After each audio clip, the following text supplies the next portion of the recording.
But I guess we shouldn't be surprised because in the last 24, 48 hours, there have been quite a few stories that have not gotten a ton of coverage in the mainstream media.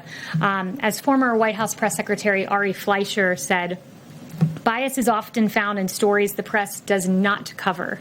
And last week we found out that Democrat Congressman Eric Swalwell was infiltrated by an alleged Chinese spy. The spy cozied up to Swalwell, raised funds for his 2014 campaign, and even planted an intern in his office. And that relationship continued until the FBI briefed him in 2015. And that was some very good reporting done by Axios.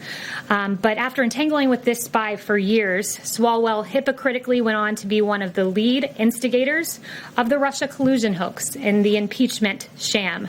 Swalwell wrote this on his congressional webpage: President Trump and his team are directly and indirectly tied to Russia.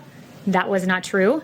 He then said in September of 2020, the president has a compromised relationship with Russia. Untrue.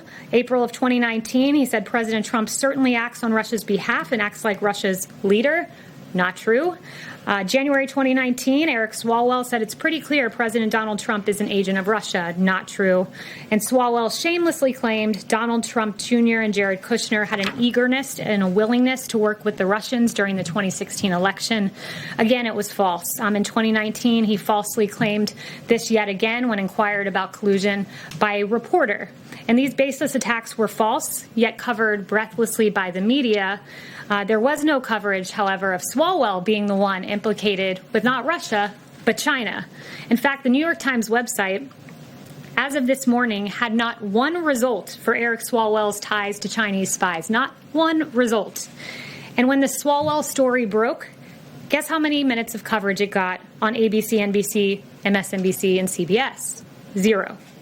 CNN devoted 3 minutes and 16 seconds to it. However, it was covered on Fox. Interesting pre-election and post-election coverage, too, on the Hunter Biden scandal, which was not covered at all by many outlets in the lead up to the election. In fact, on October 15th, you had a New York Times headline that said Trump said to be warned that he was being given Russian disinformation over Hunter Biden.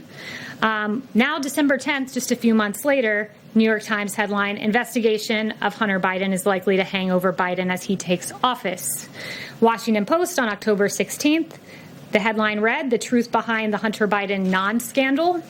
Now you have the Washington Post headline that says this, Hunter Biden tax probe examining Chinese business deals. Politico, October 19th, Hunter Biden's story is Russian disinformation. That's a favorite.